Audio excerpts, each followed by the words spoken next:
வந்து எதை முதன்மையாக பார்க்கிறார், அதாவது எதை நம்ம முதல் முன்னுரிமை கொடுத்து செய்யணும் அப்படிங்கிறத விருப்பப்படுறார் அப்படிங்கிறத படித்தோம். இப்ப ரெண்டாவது சீரியும் கூட ஆண்டவருக்கு ஊழியமா கீழ்ப்படிதலா அப்படின்னு கேட்டா எது முக்கியம்? கீழ்ப்படிதலா முக்கியம். ஆனா நம்ம என்ன பண்ணுவோம்? கர்த்தர் சொல்ற எந்த வசனத்துக்கும் நம்ம கீழ்ப்படிய மாட்டோம். ஆனா நான் கர்த்தருக்காக இதை செய்யறேன் அதை செய்யறேன் அப்படின்னு நினைப்பான். தெரிஞ்சுங்க, கர்த்தர் சொல்லுகிறபடி நான் வாழாமல் நான் கர்த்தருக்காக எதை செய்தாலும் கர்த்தர் அதை அங்கீகரிக்க மாட்டார். நான் சகோதர சிநேகம் இல்லாமல் நான் ஊழியம் செய்யறேன்னு சொன்னா அதை நான் என்னைய நானே ஏமாத்திக்கிறேன். கர்த்தர் சொல்லுகிற வசனத்திற்கு என்னை ஒப்பு கொடுக்காமல் நான் 1 கோடி ரூபாய் கூட ஆண்டவருக்கு கொடுக்கலாம். ஆண்டவர் கேட்பார், இது யாருக்கு வேணும்னு கேட்பார். நீங்க பழைய பாட்டில் படிச்சு பார்த்தீங்கன்னா இந்த இஸ்ரவேல் ஜனங்களுக்கு தேவன் முறைமைகளை கொடுத்தார். நீ இப்படி பலி செலுத்தணும், இப்படி தூபம் காட்டணும், இப்படி காணிக்கைகளை கொடுக்கணும் அப்படின்னு சொல்லி எல்லாத்தையும் ஒரு கட்டளையே தேவன் தான் கொடுத்தார். ஆனா அதே தேவன் இஸ்ரவேல் ஜனங்களை பார்த்து சொல்றாரு, இதெல்லாம் எனக்கு வேணான்னு. அதை வாசிக்கலாம். ஏசாயா எழுதின தீர்க்கதரிசன புத்தகத்தை எழுதிக்குங்க. ஏசாயா தீர்க்கதரிசன புத்தகம்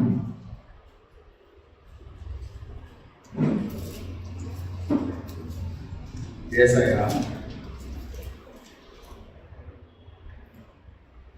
1ஆம் அதிகாரம்.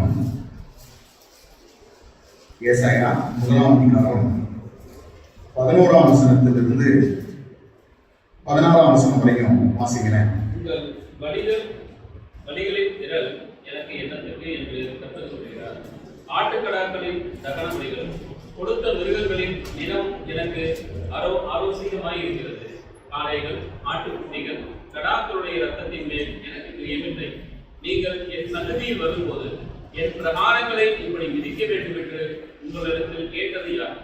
இனி வீண் காணிக்கைகளை கொண்டு வர வேண்டாம். தூபம் காட்டுதல் எனக்கு அருவருப்பாய் இருக்கிறது. நீங்கள் அக்கிரமத்தோடு ஆசரிக்கிற மாத பிறப்பையும் ஓய்வு நாளையும் சபை கூட்டத்தையும் நான் இனி சகிக்க மாட்டேன். உங்கள் மாத பிறப்புகளையும் உங்கள் பண்டிகைகளையும் என் ஆத்துமா இருக்கிறது. அவைகள் எனக்கு வருத்தமாக இருக்கிறது. அவைகளை சுமந்து இழைத்து போனேன். நீங்கள் உங்கள் கைகளை பிரித்தாலும் என் கண்களை உங்களை விட்டு மறைக்கிறேன். நீங்கள் மிகுதியாய் ஜெபம் பண்ணினாலும் கேளேன். உங்கள் கைகள் இரத்தத்தினால் நிறைந்திருக்கிறது. உங்களை கழுவி சுத்திகரியுங்கள். உங்கள் கிரியைகளின் பொல்லாப்பை என் கண்களுக்கு மறைவாக அகற்றிவிட்டு தீமை செய்ததை விட்டு போயுங்கள். ஓகே, இப்ப இஸ்ரவேல் ஜனங்களுக்கு கர்த்தர் என்ன சொல்றாருன்னா, அவர் தீனா சொல்றாங்க, உங்கள் பலிகளின் திரள் என்னத்துக்கு. அடுத்தது கேட்கிறாரு, ஆட்டுக்கடாக்களின் தகன பலிகளும் கொடுத்த மிருகங்களின் நினமும் எனக்கு அரோசிகமாய் இருக்கிறது. காளைகள், ஆட்டுக்குட்டிகள், கடாக்களுடைய ரத்தத்தின் மேல் எனக்கு என்ன இல்லை. இதெல்லாம் செய்யணும்னு சொல்றது யாருதான்? கர்த்தர் தான். நீங்க யாத்திராம படிச்சு பாத்தீங்கன்னா பலியை இப்படி செலுத்தணும், இந்த முறைமையில செலுத்தணும் அப்படின்னு சொல்லி இந்த எல்லாவற்றையும் செய்யணும்னு சொன்னது கர்த்தர். இப்ப அதே கர்த்தர் சொல்றாரு, எனக்கு இதெல்லாம் வேணாம், அருவருப்பா இருக்குங்கிறது. அடுத்தது நீங்க வாசி பாத்தீங்கன்னா, இனி வீண் காணிக்கைகளை என்ன செய்ய வேண்டாம். அதுல வீண் காணிக்கை செல்லாத மட்டும் கொண்டு கொடுத்தாங்க கர்த்தர். ஏன் ஆண்டவர் சொல்றாரு வீண் காணிக்கை? அடுத்து சொல்றாரு பாருங்க, தூபம் காட்டுதல் எனக்கு என்னவா இருக்கு. ஆண்டவர் தான் பழைய ஏற்பாட்டு இதுல யாத்திராம சொல்றாரு, நீங்க காண்பிக்கிற தூபம் எனக்கு சுகந்த வாசனையாக இருக்கும்னு சொன்னவரு இப்ப தூபம் காட்டும் போது என்ன சொல்றாரு, நாலு வேண்டாம். அடுத்தது சொல்றாரு, நீங்கள் அக்கிரமத்தோடு ஆசரிக்கிற மாத பிறப்பையும் ஓய்வு நாளையும் சபை கூட்டத்தையும் நான் என்ன செய்ய மாட்டேன். இப்ப பிரச்சனை என்ன? வழியில பிரச்சனை இல்லை, தூபம் காட்டுதல்ல பிரச்சனை இல்லை. அதை எப்படி செஞ்சிட்டாங்க? அக்கிரமத்தோடு செஞ்சிட்டாங்க இல்லையா? இன்னைக்கு நிறைய பேர் என்ன சொல்லுவாங்க, பிரதர் அவர் எப்படி இருந்தா என்ன பண்றாரு, நல்லா ஊழியம் பண்றாங்க, அவர் எப்படி இருந்தா என்ன பண்றாரு, அவர் கத்திருக்காரு நிறைய கொடுக்குறாருல்ல, அவர் எப்படி இருந்தா என்ன பண்ணுது? ஊழியக்காரங்களுக்கு எல்லாம் நல்லா கொடுக்குறாரு brother. ஆண்டவர் சொல்றாரு வேண்டாம், எனக்கு 60 ரூபாய். அப்ப கொடுக்கிறவருடைய கையை விட கொடுக்கிறவருடைய இருதயம் தான் ஆண்டவருக்கு முக்கியம். இப்ப தமிழ்நாட்டில் வந்து அல்வா ஃபேமஸ்னா இருட்டுக்கடை அல்வா தான். ஓகே, இப்ப இருட்டுக்கடை அல்வா கடையில இருந்து அதை செய்யற முதல் செஃப்பை வந்து கூட்டிட்டு வந்துன்னா இங்க வந்து இப்ப எல்லாருக்கும் அல்வா வந்து செஞ்சு கொடுக்குறாங்க. ஒரு உதாரணத்துக்கு என் கையில வந்து லெப்ரசி இருக்குன்னு வச்சுக்கலேன், குஷ்டம் இருக்குன்னு வச்சுக்கலேன். இப்ப அந்த அல்வா நல்ல டேஸ்டான அல்வா இருட்டுக்கடை தான் தமிழ்நாட்டிலே உலகத்திலே பிரசித்தி பண்றது. இருட்டுக்கடை அல்வா நல்ல டேஸ்டா இருக்கும். இப்ப இந்த அல்வாவை நான் கையில எடுத்து கொடுத்தேன்னா நீங்க எல்லாம் வாங்கி சாப்பிடுவீங்களா? பிரச்சனை இது அல்வாவா? அல்வா நல்லது, ஆனா கொடுக்கிற கை என்னது? குஷ்டம். அதை யாராவது வாங்கி சாப்பிடுவோமா? வாங்கி சாப்பிட மாட்டோம். இப்ப என்ன பிரச்சனை? அருமையானவர்களே, இன்னைக்கு நம்ம ஆண்டவருக்கு செய்யற நிறைய ஊழியம் இப்படிதான் இருக்கு. ஊழியம் நல்லது, காணிக்கை கொடுக்கறது நல்லது, ஆனா கொடுக்கிற கை சுத்தமாயிடும். ஏன்? ஏன்னா கர்த்தருக்கு கீழ்ப்படியல. கர்த்தர் சொல்றாரு போய் சொல்லாத, போய் சொல்லிக்கிட்டே எல்லா வேலையும் பார்க்கணும். கர்த்தர் நேர்மையா இருன்னு சொல்றாரு, ஆனா அநீதியான செயல்களை செய்து கொண்டே என்ன பண்றோம்? கர்த்தருக்கு பலி செலுத்திட்டு இருக்கோம். சரி, பழைய பாட்டின் படி நம்ம வந்து பலி மிருகங்களை பலி கொடுக்கலாம். ஆனா இன்னைக்கு புதிய பாட்டினுடைய நிலையில பார்த்தா நான் கர்த்தருக்காக வாழாம பாட்டு பாடுகிற பாடல் ஆண்டவருடைய காதுக்கு இனிமையா இருக்காது. 60 ரூபாய் இருக்கும். ஒருவேளை நீங்க இசையோட பாடலாம், ராகத்தோட பாடலாம், டெம்போலாம் கரெக்டா பாடலாம், ஸ்கேல் வச்சு பாடலாம், ஆனா ஆண்டவருக்கு 60 ரூபாய் கேட்பாரு. என் வாழ்க்கை சரியில்லாத பட்சத்தில் நான் மனப்பாடமா வசனங்களை சொல்லலாம். இன்னைக்கு பாத்தீங்கன்னா நிறைய பேர் 119ஆம் சங்கீதத்தை அப்படியே சரளமா சொல்றாங்க, எல்லாம் பண்றாங்க. வசனங்கள்லாம் அப்படியே பைஹா இருதயத்திலிருந்து அப்படியே சொல்லிக்கிட்டே இருக்கிறாங்க. நல்லதுதான், ஆனா ஆண்டவருக்கு நீங்க எத்தனை வசனம் மனப்பாடமா வச்சிருக்கீங்கிறது முக்கியத்தை விட எத்தனை வசனத்தை கை கொள்றீங்கிறது தான் அவருக்கு முக்கியம். கீழ்ப்படுகிறீங்கிறது தான் அவருக்கு முக்கியம். ஒருவேளை நம்ம கோடிக்கணக்கில் ஆண்டவருக்கு கொடுக்கலாம், ஆனா ஆண்டவர் சொல்றாரு எனக்கு கீழ்ப்படியாம நீ கோடிக்கணக்கில் எனக்கு கொடுத்து யாருக்கு வேணும்? வேணும்னு சொல்றாரு. இதுதான் சொன்னார். ஏசாயாவில் நீங்க வாசி பார்த்தீங்கன்னா அவர் சொல்றாரு, நீங்கள் அக்கிரமத்தோட ஆசரிக்கிற என்னுடைய வாழ்க்கை 6 நாளும் தேவனுக்கு பிரியம் இல்லாமல் தேவ சட்டங்களை தேவ வசனங்களுக்கு கீழ்ப்படியாம நான் வாழ்ந்துட்டு இங்கே வந்து நான் என்ன பாடல் பாடாலும் ஸ்தோத்திரம் எடுத்தாலும் காணிக்கை போட்டாலும் அது ஆண்டவருக்கு அருவருப்பாகும். அதனால நம்ம என்ன செய்யறோம் அப்படிங்கிறத விட நாம எப்படி இருக்கிறோங்கிறது ஆண்டவருக்கு என்னது முக்கியமானது. இங்க நீங்க வாசி பார்த்தீங்கன்னா அவர் சொல்றாரு, உங்கள் மாத பிறப்பையும் உங்கள் பண்டிகைகளையும் என் ஆத்மா வெறுக்கிறது, அவைகள் எனக்கு வருத்தமாக இருக்கிறது, அவைகளை சுமந்து இழைத்து போனேன். அடுத்து சொல்றாரு, ஈவன் நீங்க பிரேயர் பண்ணா கூட என்ன பண்ண மாட்டேன், கேட்க மாட்டேன். நம்ம நினைக்கிறோம் உபவாசம் இருந்து ஜெபம் பண்ணா ஆண்டவர் கேட்பேன். நான் ஆண்டவர் சொல்ற மாதிரி கேட்டு வாழாம நான் ஆண்டவர்கிட்ட போய் ஆண்டவரே எனக்கு இப்படி செய்யுங்க அப்படி செய்யுங்கன்னா கூட ஆண்டவர் நம்ப மாட்டாரு, கேட்க மாட்டேன். நான் ஒரு உதாரணம் சொல்றேன். இப்போ வந்து கணவன் வந்து காலையில இருந்து சாயங்காலம் வரைக்கும் மனைவியை போட்டு திட்டுறாரு. உங்க வீட்டுக்காரர் உங்களை திட்டுறாரு. சாயங்காலம் ஒரு புடவை வந்து கொடுக்குறாரு, உங்களுக்கு பிடிச்ச புடவை, என்ன பண்ணுவீங்க? இப்போ இது யார் கேட்டா அது எனக்கு கொடுங்க சொல்லிக்கலாம் இல்லையா? ஏன்? உங்களுக்கு பிடிச்ச புடவை, நீங்க கேட்ட புடவை, காலையில இருந்து நைட்டு வரையும் உங்களை திட்டிடுறாரு, போட்டு கத்துன்னு கத்துறாரு. சமைச்சது சரியில்லை, அது சரியில்லை, இது சரியில்லைன்னு சொல்லி திட்டிட்டு அதுக்கப்புறம் கொண்டு வந்து உங்களுக்கு என்ன செய்யறாரு? புடவையை கொடுக்குறாரு. உங்களுக்கு பிடிச்ச புடவை தான், நீங்க கேட்ட புடவை தான், ஆனா ஏன் நீங்க வாங்க மாட்டேங்கிறீங்க? திட்டெல்லாம் திட்டி விட்டு இப்ப இது வாங்கிட்டு வந்து கொடுத்தா சமாதானம் வேணுமா? சொல்றோமா இல்லையா? இதானே உண்மை, இதானே உண்மை. அப்ப நம்ம என்ன பண்றோம்? ஆண்டவருக்கு இப்படிதான் பண்றோம். ஆண்டவர் சொல்றதை நம்ம மதிக்கிறதே கிடையாது. ஆண்டவர் சொல்றது போய் சொல்லாத இருப்பாயாக, ஒரு இடத்துல ஒருவர் அன்பா இருக்குன்னு ஆண்டவர் சொல்றாரு. என் கற்பனைகளை கை கொள்ளுங்கள்னு சொல்றாரு. என்னுடைய வசனத்தின்படி பாலுங்கள்னு சொல்றாரு. திருவசனத்தை கேட்கிறவர்களாய் மாத்திரமல்ல அதன்படி செய்கிறவர்களாய் இருங்கள்னு எல்லாத்தையும் சொல்றாரு. வாரம் ஃபுல்லா செய்தி கேட்கிறோம், ஆனா ஒன்னையும் கடைபிடிக்கணும். அப்புறம் ஆண்டவரே நான் உண்மை நேசிக்கிறேன்னு அவர் என்ன சொல்றாரு? நம்மளுக்கே வெறுப்பு வருது இல்லை?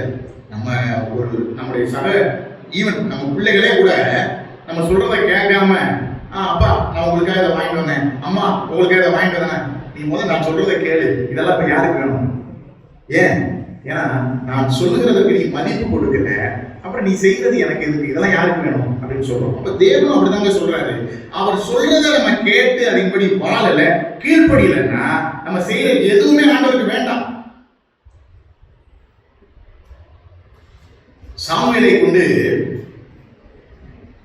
கர்த்தர் சவுலிடத்துல பேசுறாரு. அதை நான் பின்னாடி உங்களுக்கு சொல்றேன். பலியை பார்க்கல எதுதான் முக்கியம்? கீழ்ப்படிதல் தான் முக்கியம். சரி, நம்ம இப்ப படிக்க போறது கர்த்தருக்கு கீழ்ப்படிதல் தான் ரொம்ப முக்கியம். அதை விட்டுட்டு மத்தது எல்லாம் செஞ்சாலும் ஆண்டவருக்கு அது என்ன கிடையாது? சந்தோஷம் கிடையாது. சரி, கீழ்ப்படிதல் என்ன?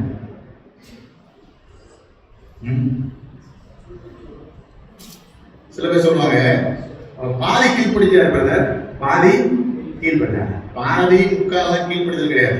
ஒண்ணு கீழ்ப்படிதல் இல்ல, கீழ்ப்படிதல் இல்லை, ரெண்டு தான். இதுக்கு நடுவுல எதுவும் ஸ்டேஜ் கிடையாது. ஒண்ணு கீழ்ப்படிஞ்சா இல்ல கீழ்ப்படி இல்ல, இதுக்கு இடையில பாதி எல்லாம் கிடையாது. ஓகேவா? பைபிள் சொல்றது பாதி கீழ்ப்படிதல் பாதி கீழ்ப்படியாமை அப்படிங்கிற கான்செப்டே பைபிள்ல கிடையாது. கீழ்ப்படிச்சீங்களா இல்லையா? ஒண்ணு கீழ்ப்படிச்சீங்க இல்ல கீழ்ப்படியல, அவ்வளவுதான். பாதிங்கிற வார்த்தை பைபிள்ல கிடையவே கிடையாது. ஓகே, அதே நேரத்துல இன்னொன்னு புரிஞ்சுக்கணும். கீழ்ப்படிதல் இல்லை என்பது, இப்ப கர்த்தர் இதை செய்ய இப்ப சொல்றாருன்னா இப்ப செஞ்சாதான் கீழ்ப்படிதல், நாளைக்கு செஞ்சா என்ன கிடையாது? கீழ்ப்படிதல் கிடையாது. நம்ம என்ன நினைக்கிறோம்? ஆண்டவர் இன்னைக்கு சொன்னா நான் நாளைக்கு செஞ்சுக்கிறேன். நம்ம சுவிசேஷம் இன்னைக்கு இல்லைங்க நாளைக்கு பாத்துக்கிறேன், நாளைக்கு ஆண்டவர் வந்துட்டாருன்னா அவன் நடத்து தான் போவான். கீழ்ப்படிதல்ங்கிறது உடனே செய்யணும். கர்த்தர் இப்ப சொன்னாருன்னா இப்பயே கீழ்ப்படியணும், அவ்வளவுதான். அது இப்ப முடியாது பிரதர், 1-2 வருஷம் ஆகட்டும்னா நீங்க கீழ்ப்படியல தான் அர்த்தம். இதை பைபிள் என்ன செய்து கிளியரா சொல்லுங்க. சரி, நான் ஒரு 3 பேருடைய வாழ்க்கையை கீழ்ப்படியாததுனால என்ன பெரிய நஷ்டத்தை சந்தித்தாருன்னு சொல்றேன். நீங்க நம்ம நினைக்கிறோம், என்ன பிரதர் பைபிள்ல சொன்ன 1-2 நம்ம செய்யறது இல்லை, அதனால என்ன பிரதர் பெருசாயிட போகுது அப்படின்னு நம்ம நினைக்கிறோம். இல்ல, இதுக்கு 3 உதாரணங்களை காமிக்கிறேன். முதலாவது ஆதாமுடைய வாழ்க்கை. இன்னைக்கு இந்த உலகமே பாவத்தினால கஷ்டப்படுறதுக்கு காரணம் யாரு? ஆதாம். யாரும் இப்படி கொலை பண்ணாங்க? யாராவது கொலை பண்ணாரா? இல்லையே. யாருடையாவது பொருளை எடுத்துட்டாரா? திருடிட்டாரா? யாராவது ஏமாத்தினாரா? இல்லையே. என்ன பண்ணிட்டாரு? ஆண்டவர் சாப்பிடாதுன்னு சொல்லிட்டு போனாரு. என்ன செஞ்சாரு? இது ஒரு பெரிய விஷயமா? இது ஒரு பெரிய விஷயமா? ஆண்டவருக்கு அது பெரிய விஷயம். நான் சொல்லிட்டு போறேன், ஆதாமே ஏவாளே, நான் இந்த விருட்சத்தின் கனியை நீ நன்மை தீமை அறியத்தக்க கனியை நீ என்ன செய்யக்கூடாது? புசிக்க கூடாது, புசிக்கிற நாளில் சாகவே சாவாயின்னு நான் சொல்லிட்டு போயிருக்கிறேன். நான் சொன்னதை நீங்க என்ன பண்ணல? கீழ்ப்படியல, கேட்கல, அதை விதி மீறிட்டீங்க. அதனால என்ன நஷ்டம் வந்தது? நீங்க படிச்சு பாத்தீங்கன்னா, இவன் ஆதாம் செய்த பாவத்தினால, ஏவாள் செய்த பாவத்தினால பூமி சபிக்கப்பட்டது இல்லையா? மனிதன் சபிக்கப்பட்டான், பெண் சபிக்கப்பட்டான், சாத்தானும் சபிக்கப்பட்டான். ஓகே, பூமி சபிக்கப்பட்டது. அதை விட்டுருங்க, நம்ம 2 மட்டும் பார்ப்போம். ஆணை குறித்து அவர் சொல்லும் பொழுது, நீ மண்ணிலிருந்து எடுக்கப்பட்டபடியால் என்ன பண்ணுவ? ஒரு பழம் சாப்பிட்டதுக்கு ஆண்டவர் இப்படி சொல்றது? நம்ம அப்படிதானே சொல்றோம். என்ன பிரதர், ஒரு பொய் சொன்னதுக்கு அப்புறம் ஆண்டவருக்கு இப்படி பண்ணுவாரு? ஆமா, ஆண்டவருக்கு முக்கியமா ஒரு விஷயம் சாப்பிடாத, இது ஆண்டவர் பழமே சாப்பிடாதுன்னு சொல்லி தான் பிரச்சனையா இருக்கலாம். ஆண்டவர் என்ன சொன்னாரு? இந்த பழத்தை மட்டும் சாப்பிடாதுன்னு சொன்னாரு. ஆனா மனிதன் அதை மீறினதுனால கர்த்தர் சொன்னாரு, நீ மண்ணிலிருந்து எடுக்கப்பட்டாய், மண்ணுக்கு திரும்புவாய். உன் வாழ்க்கை ஃபுல்லா நீ என்ன செய்ய போற? வேர்வையெல்லாம் செல்ல போற. ஆண்டவர் என்ன செஞ்சாரு? அவருக்கு அதற்குரிய சாபத்தை கொடுத்தார். அடுத்தது நீங்க வாசி பாத்தீங்கன்னா, ஏவாளுக்கு என்ன செஞ்சாரு? ஆதியாகமம் புத்தகம் 3ஆம் அதிகாரம் 15-16 வசனங்களை வாசிங்க. உனக்கும் ஸ்திரீக்கும் உன்னிடத்திற்கும் அவளிடத்திற்கும் பகை உண்டாக்குவேன். அவர் உன் தலையை நசுக்குவார், நீ அவர் புதிதாவை நசுக்குவாய் என்றார். அவர் ஸ்திரீயை நோக்கி, நீ கர்ப்பவதியாய் இருக்கும்போது உன் வேதனையை மிகவும் பெருக பண்ணுவேன், வேதனையோட பிள்ளை பெறுவாய். உன் ஆசை உன் புருஷனை பற்றி இருக்கும், அவன் உன்னை ஓகே, இப்ப ஆணுக்கு என்ன சொல்றாரு? மனித சமுதாயத்துக்கே சொல்றாரு, நீ மண்ணிலிருந்து எடுக்கப்பட்டாய், மண்ணுக்கு திரும்புவாய். அடுத்தது பெண்ணுக்கு என்ன சொல்றாரு? உன்னுடைய பிரசவ வேதனையை நான் என்ன பண்ணுவேன்? கூட்டுவேன். அன்னைக்கு ஆதாம் ஏவாள் செய்த பாவத்தினுடைய விளைவு இன்னைக்கு என்ன செய்யுது? இருக்குதா இல்லையா? இன்னைக்கு யாராவது சொல்ல முடியுமா, நான் பெயினே இல்லாம குழந்தையை பெற்றெடுத்தேன்னு? அட்லீஸ்ட் ஒரு மூணாவது குழந்தையை பெற்றெடுக்கும் பொழுது வேணா பெயின் இல்லாம இருக்கும் நார்மல் டெலிவரியில. இல்லைன்னா தேவன் கொடுத்த இந்த சாபம் இன்னைக்கும் அப்ளிகபிளா தான் இருக்கு. அது எதை நினைவுபடுத்துறாரு? கர்த்தர் எதை நினைவுபடுத்துறாரு பாருங்க. ஒரு குழந்தையை பெற்றெடுப்பது என்பது உயிர் போய் வரக்கூடிய ஒரு நிகழ்வு தான். சில பேர் சொல்லுவாங்க, நாங்களாம் புத்திசாலிகள் பிரதர், டெக்னாலஜி டெவலப் ஆனாலும் நாங்கள் சிசேரியன், அதனால நாங்க ரொம்ப வழி இல்லை. அந்த குழந்தை நார்மல் டெலிவரி எடுக்கிறது அந்த நேரத்தில் தான் வழி. சிசேரியன்ல எடுத்தா வாழ்நாள் ஃபுல்லா வழிதான். ஆண்டவருடைய பனிஷ்மெண்ட்ல யாரும் பைபாஸ் பண்ண முடியாது. டிராபிக் அவாய்ட் பண்றதுக்கு எல்லாம் பைபாஸ் ரிங் ரோடு போடுறாங்க. ஆண்டவர் கொடுக்கிற வேதனையெல்லாம் யாரும் பைபாஸ் பண்ணிலாம் போக முடியாது. அது நம்ம அனுபவிச்சுதான் ஆகணும். இப்ப நான் சொல்ல வர கான்செப்ட் என்னன்னா, நம்ம நினைக்கலாம் ஆதாம் ஏவாளும் ஒரு பழம் தானே சாப்பிட்டாங்க, இதெல்லாம் ஒரு பிரச்சனையா? அந்த ஒரு பழம் எதை காண்பிக்கிறதுனா பழம்ங்கிறது கிடையாது. கர்த்தர் சொன்ன வார்த்தைக்கு அவங்க என்ன செய்யல. அதனால முழு உலகமும் சாபத்துக்குள்ளாய் மாறினது. பவுல் ரோமருக்கு எழுதும்போது சொல்றார், ஒரே மனுஷனுடைய பாவத்தினாலே எல்லாரும் பாவிகளாக்கப்பட்டார்கள் என்று வாசிக்கிறார். அப்ப நம்ம கீழ்ப்படியாம போறதுங்கிறது அது ஒரு பெரிய விளைவை கொண்டு வரும். அவ ஆதாமுடைய அந்த ஒரு கீழ்ப்படியாமை தான். ஓகே, நான் சொன்னதை போல ஆதாம் கொலை பண்ணல, யாருடைய எடுக்கல, இன்னைக்கு செய்யக்கூடிய எந்த தந்திர வேலையெல்லாம் பண்ணல. ஆண்டவர் சொன்னதை கேட்கல.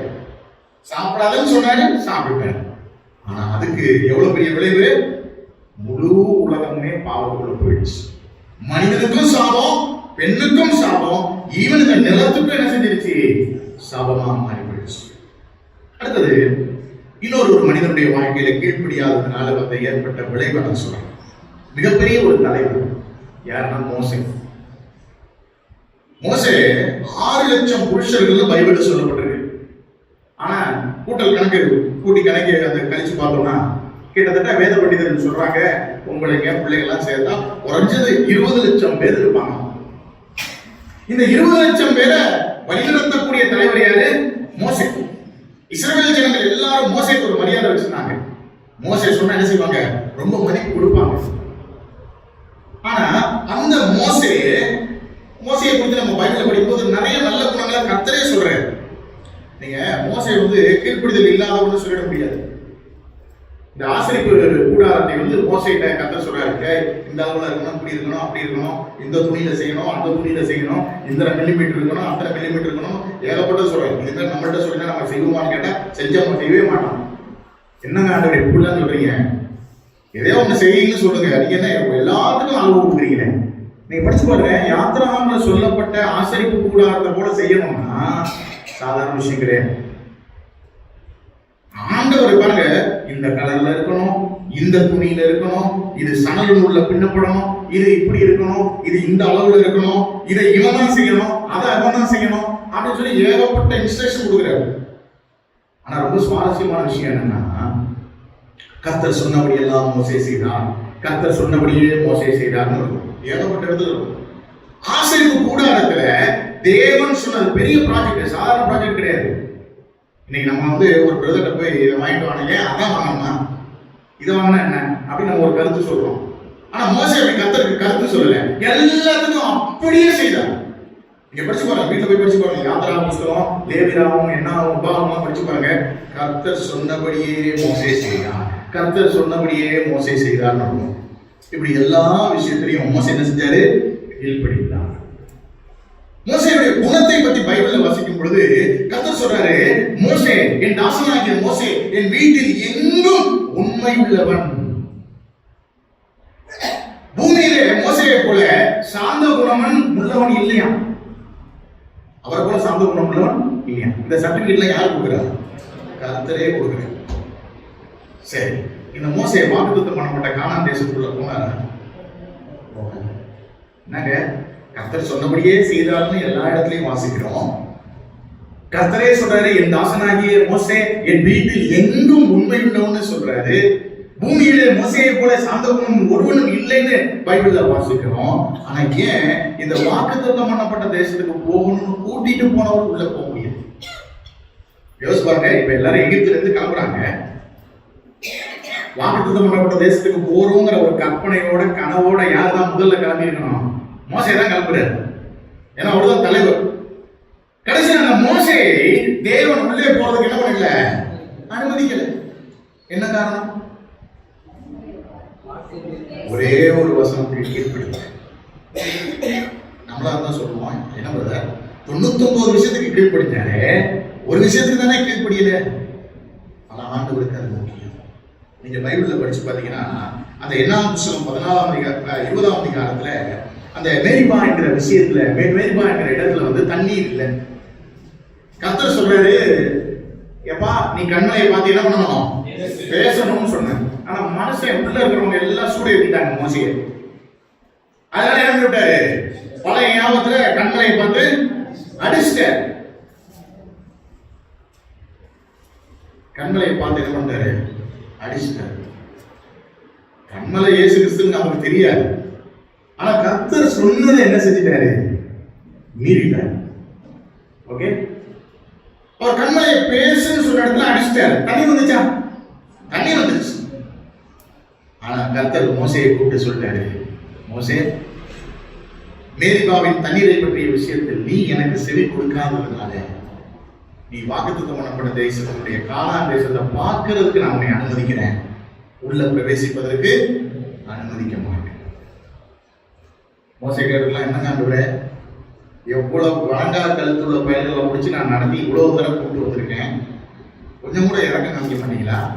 எல்லா விஷயத்தையும் நான் செஞ்சுட்டேன், ஒரு விஷயம் தானே அப்படின்னு மோசை கேட்டுதான் கூட சொல்வாரு, நான் பரிசுத்த உள்ளது கேட்டேன், ஒரு விஷயத்தையும் நான் என்ன செய்ய முடியாது, கண்ணை மூடி விட முடியாது.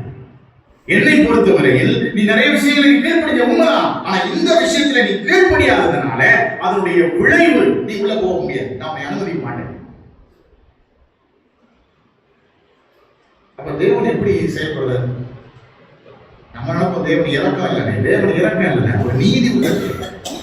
அதனாலதான் சொல்றேன், நீங்க வசனத்துக்கு கீழ்ப்படியாம நான் ஆண்டவருக்கு இதை செஞ்சேன் அதை செஞ்சேன் இதை செஞ்சேன் ஆண்டவர் அதை வேண்டாம். ஆண்டவருக்கு முதல்ல எது முக்கியம்? இந்த பகுதியில் எதை காமிக்குது? ஆண்டவருக்கு முக்கியம் செயல்கள் அல்ல, ஊழியங்கள் அல்ல, கீழ்ப்படிதல் முக்கியம். அதனாலதான் மோசேக்கு சொல்லிட்டாரு, தண்ணி வந்ததா இருக்கட்டும், ஆனா நீ உள்ள போக முடியாது. நீங்க வாசிங்க, என்னாகும் 20ஆம் அதிகாரம் 24ஆம் வசனம்.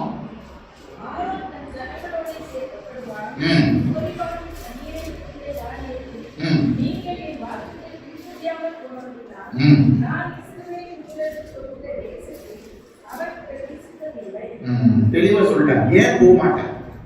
நீ எனக்கு கீழ்ப்படியாதபடியினால் 99 விஷயத்துக்கு கீழ்ப்படிஞ்சானே ஆண்டவரே, இது ஒண்ணு தானே ஆண்டவர் சொல்ற, நீ கீழ்ப்படியல. அப்ப கீழ்ப்படியலன்னா விளைவு என்ன? அது விபரீதமா தான் இருக்கும்.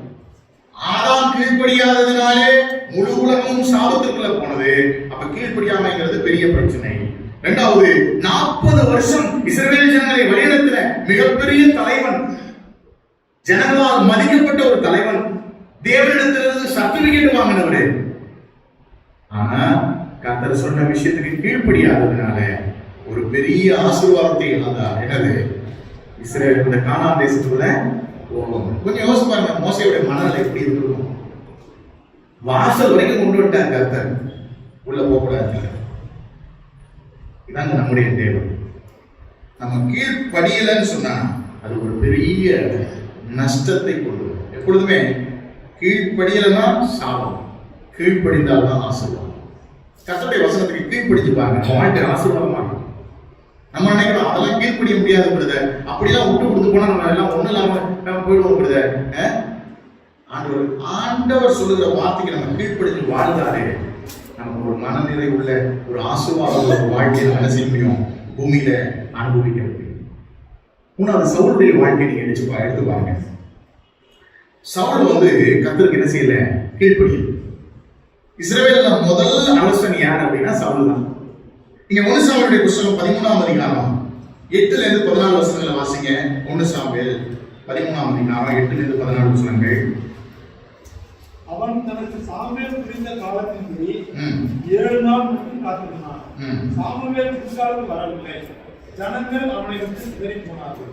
அப்பொழுது சவுல் சர்வாங்க தகன பலியையும் சமாதான பலிகளையும் என்னிடத்தில் கொண்டு வாருங்கள் என்று சொல்லி சர்வாங்க தகன பலியை செலுத்தினான்.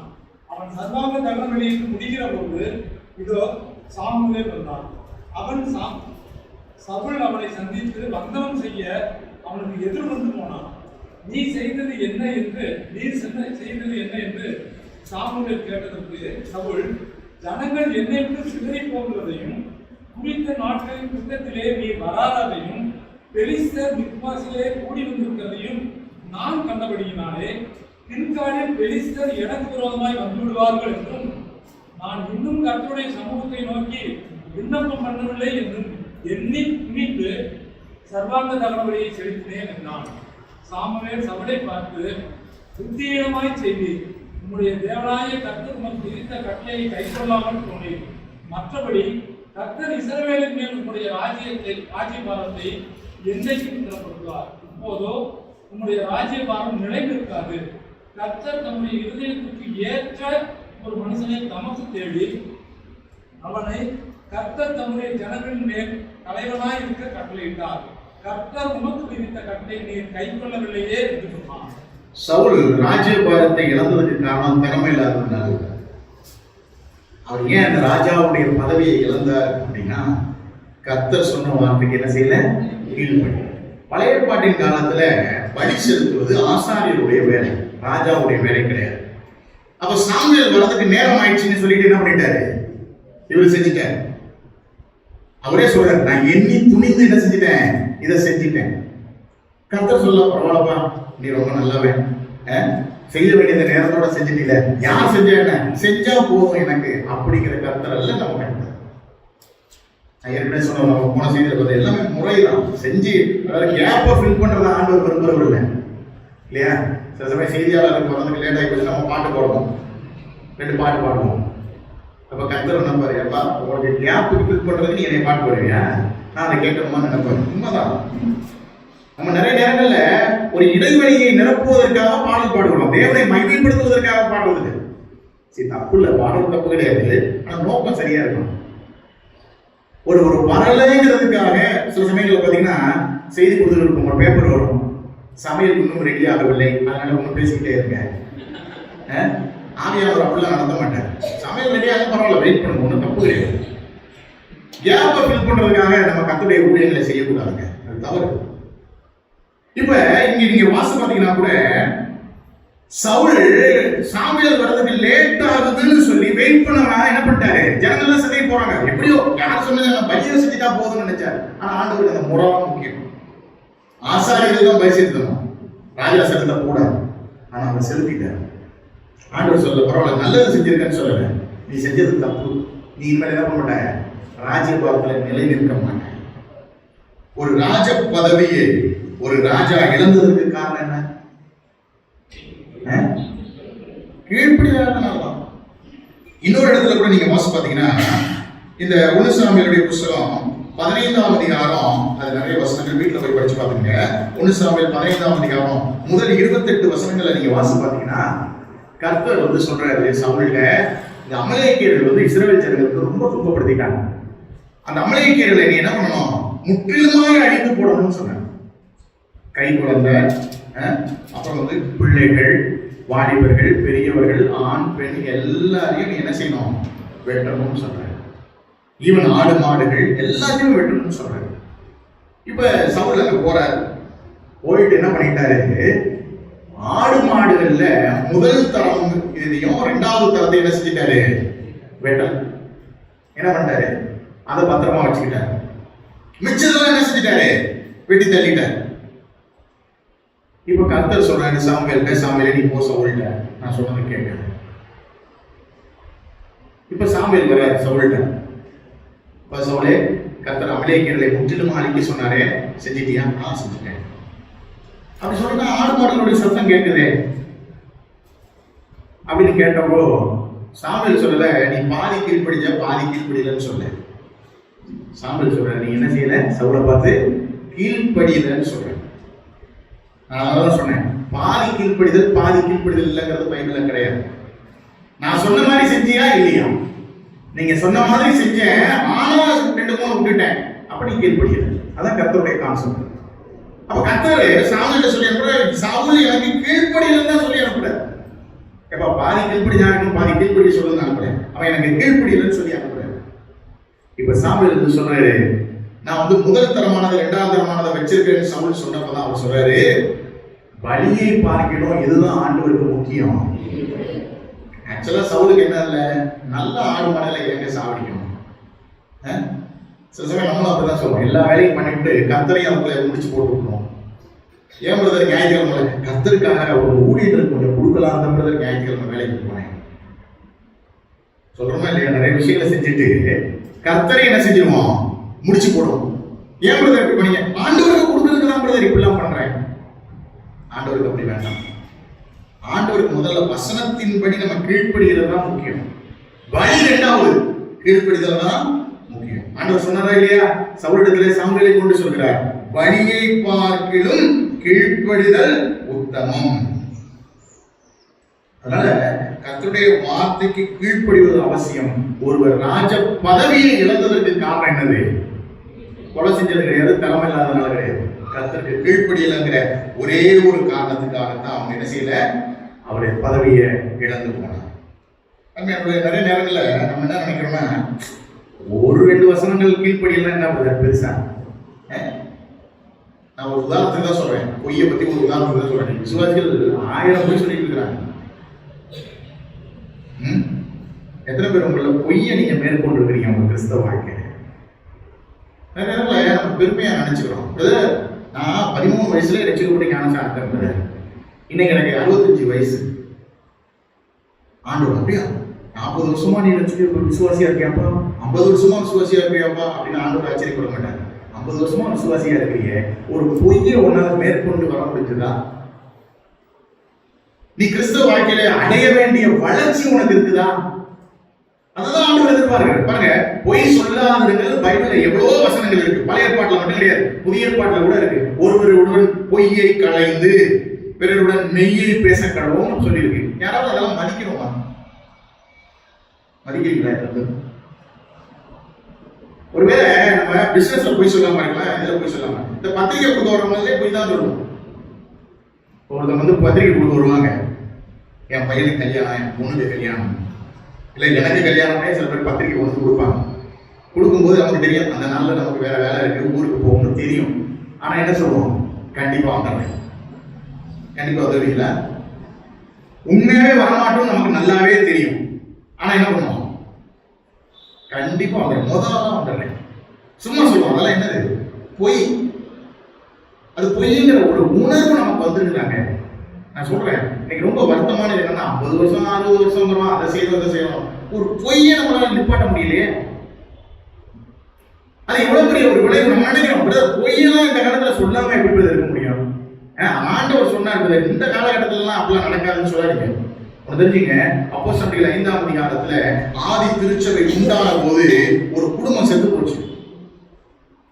எதுக்கு செத்து போனாங்க பாருங்க. அந்த சபையில எவ்வளவு பேர் இருந்தாங்க, வித்து பணம் கொடுக்காம உயிரோட தான் இருந்தாங்க. எல்லாரும் சொத்தை வித்தாங்களா? இல்ல, சொத்தை கொடுக்காதவங்க உயிரோட தான் இருந்தாங்க. ஆனா வித்து பொய் சொன்ன ஒரு கணவன் மனைவி என்ன செஞ்சுட்டாங்க, செத்து போயிட்டாங்க. பொய்க்கு இவ்வளவு பெரிய தண்டனையா? பொய்க்கு இவ்வளவு பெரிய தண்டனையா? நம்மளால தான் என்ன பண்ணுவோம் பிரதர், அவங்க என்ன பண்றாங்க, என்ன பிரதர் 10,000 ரூபாய் கொடுக்கறதுல 5,000 ரூபாய் கொடுத்துட்டாங்களா, 5,000 ரூபாய் வந்துருச்சுல, சந்தோஷமா இருப்போம். ஆண்டவருக்கு அது முக்கியம் கிடையாது. உண்மையா பொய்யா, உன் பணம் எனக்கு முக்கியம் கிடையாது, நீ உண்மையை பேசு. அப்ப அனனியாவும் சப்பராலும் செத்து போனதுக்கு காரணம் கர்த்தருக்கு கொடுக்காததுனால இல்லை, அவங்க பொய் சொன்னதுனால. பொய் சொன்னதுக்கு ஒரு உயிர் போகுமா? ஆண்டவர் அதுக்கு ஒரு பொய்க்கு உயிர் தான் தீர்வுன்னு சொன்னா நீங்க யாரும் பொய் சொல்ல மாட்டோம். அந்த பயம் நடந்திருக்கும். பிரசங்கி சொன்னதை போல நம்ம வந்து செய்யற துன்மார்க்கத்திற்கு ஏற்ற பலன் உடனே வராததுனாலதான் மனுபுத்திரருடைய இருதயம் பொல்லாப்பை செய்ய துணிகரம் போட்டிருக்கிறதுன்னு வாசிக்கிறோம். அப்பப்ப ஆண்டவர் எல்லாத்துக்கும் தண்டனை கொடுத்துட்டே இருந்தா ஒழுங்கா இருந்திருப்போம். அவர் கிருபை விடுவா, சரி திருந்தி வான்னு விட்ட உடனே அந்த கிரேஸ் என்ன பண்றோம், அட்வான்டேஜா எடுத்துக்கிறோம். நம்ம கொடுக்கிற தேவன் நமக்கு கொடுக்கிற சுதந்திரத்தை நம்ம தப்பா பயன்படுத்த பார்க்கிறோம். பொய்க்கு எல்லாம் உயிர் போகும்னு சொல்லியிருந்தா நம்ம ரொம்ப சீரியஸா இருக்கோம். இன்னைக்கு தான் போய் 1000 சொல்றேன், உயிர் போக மாட்டேங்குது, நல்லா தானே இருக்கு, நம்மளோட தானே இருக்கு உயிர் அன்ற துணிகளும் வந்துருச்சு. ஆனா ஒண்ணு தெரிந்து விடுங்க, நான் சொல்ற வெறும் பொய் மட்டும்தான் உதாரணமா சொல்றேன். பைபிள் இருக்கிற எல்லாம் புறம் கூறுவது, பொறாமைப்படுவது, பெருமை கொள்வது, மற்றவர்களை வெறுப்பது, கசப்புணர்வு, கோபத்தினுடைய ஆவி, இது எல்லாவற்றையும் தேவன் வெறுக்கிறார். இதெல்லாம் நீக்கணும், இதெல்லாம் களைந்து போடணும் கர்த்தர் சொல்றார். இதெல்லாம் விட்டுட்டு நம்ம வாழ்க்கை நம்ம அதெல்லாம் ஒரு வாழ்க்கையா மாறிடுச்சு. நான் சமீபத்தில் ஒரு ஆய்வுல படிச்சேன், ஒரு மனிதன் குறைந்தது ஒரு நாளைக்கு 10 பொய்யாவது சொல்றான். அதுல கிறிஸ்தவர்களும் சேர்த்துதான். ஒரு நாளைக்கு குறைஞ்சது 10 பொய்யாவது சொல்றான். மக்களுக்கு போய் பொய் சொல்றத பெருசா நினைக்கிறீங்களா? அதெல்லாம் வாழ்க்கையில ஒரு பெரிய விஷயம் கிடையாது. பொய்யெல்லாம் ஒரு பெரிய பிரச்சனையான சொல்லக்கூடிய கூட்டம் அதிகமா. அவனுடைய வாழ்க்கையில பொய் சொல்லாத ஆண்டவர் சொல்லி இருக்கும் போது அந்த கட்டளைக்கு எத்தனை பேர் கீழ்ப்படியும்? நான் சொல்றது ஒரு உதாரணம் தான், ஓகேவா? பொய்ங்கிறத ஒரு உதாரணமா சொல்றேன்.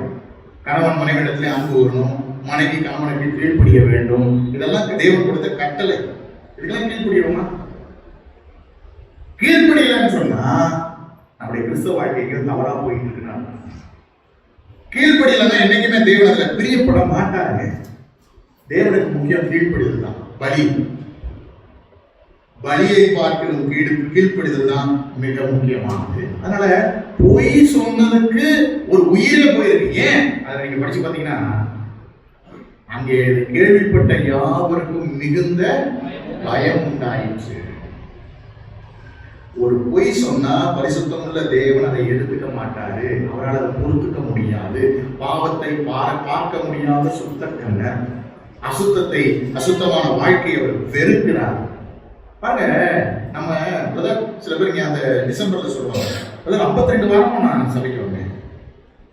கேள்வி, ஆண்டவருக்கு 52 வாரம் வந்ததுல சந்தோஷம் கிடையாது. கேள்வி என்னன்னா, 52 செய்தி கேட்டீங்கல்ல, 52 செய்தியில எத்தனை செய்திக்கு நீங்க கீழ்ப்படுத்தீங்க?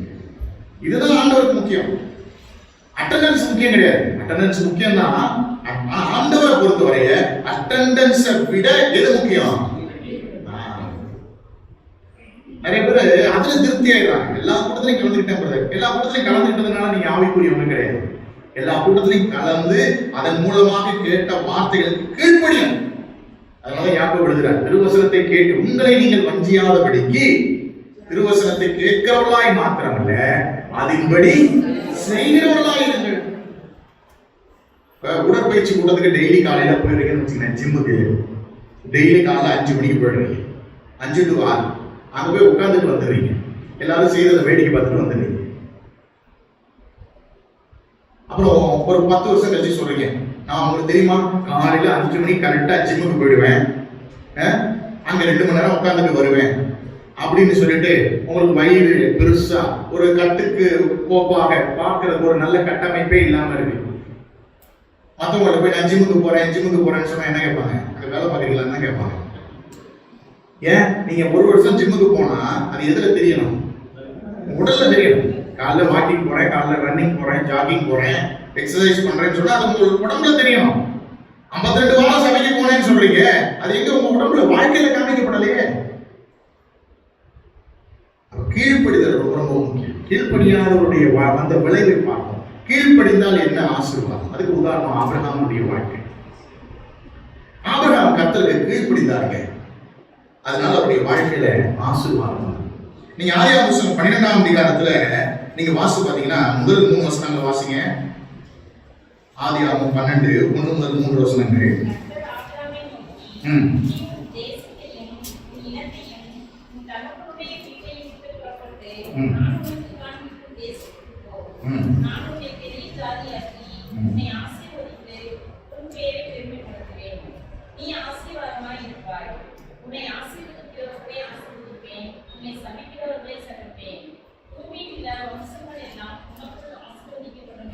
ஓகே, இப்ப கர்த்தர் ஆபிரகாம் சொல்றது எளிமையான விஷயமா?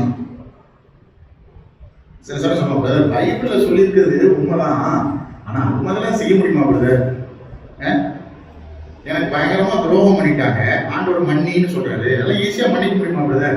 எவ்வளவு கஷ்டப்படுத்திட்டாங்க தெரியுமா, என்ன வார்த்தைகள் பேசினாங்க தெரியுமா, எங்களை எவ்வளவு ஓட விட்டாங்க தெரியுமா, மன்னிக்கன்னு ஈஸியா சொல்லிட்டு பிரதர், அதெல்லாம் நடைமுறைக்கு ஒத்து வராது பிரதர் அப்படின்னு தான் நம்ம சொல்றோம். இப்ப கர்த்தர் ஆபிரகாம்கிட்ட சொன்னது எளிமையான விஷயமா கிடையாது. ஒருத்தவங்க வந்து ஒரு ஊர்ல இருந்து இன்னொரு ஊருக்கு போறதுங்கிறது எளிமையானது கிடையாது. ஒரு இதுல என்னங்க 40 வருஷமா இருக்கும், 50 வருஷமா இருக்கும், அந்த இடத்த விட்டு போனா எங்கெங்க போறது, அதெல்லாம் மைண்ட் செட் ஆகாதுன்னு சொல்லுவோம். ஆனா கர்த்தர் ஆபிரகாம்கிட்ட சொல்றாரு, நீ உன் தேசத்தையும் உன் இனத்தையும் உன் தகப்பனுடைய வீட்டையும், அன்னைக்கு கான்ஃபரன்ஸ் கால் கிடையாது, ஜூம் மீட்டிங் எல்லாம் அங்க பண்ண முடியாது. சொந்தக்காரங்க தான் ஜூம்ல பாத்துக்கலாம், நீ கூட போயிடுவோம், எல்லாரும் கூட போனா கூட ஃபிளைட் ஏறி சீக்கிரம் வந்துடலாம், இல்லை முகத்தை போன்ல வந்து வீடியோ கால் பாத்துக்கலாம். அன்னைக்கு வீடியோ கால் கிடையாது, எதுவும் கிடையாது. போன சொன்னா போனதுதான், திருப்பி வரணும்னா என்னது, விமானம் வந்தது அன்னைக்கு, பைக் இருந்தது கிடையாது, நடந்துதான் வரணும். ஆனா கர்த்தர் சொல்றது ரொம்ப கடினமான விஷயம் தான், ஆனா மூணையும் விட்டு நீ புறப்பட்டு போன்னு சொல்றாரு. இப்ப கொஞ்சம் கற்பனை பண்ணி பாருங்க.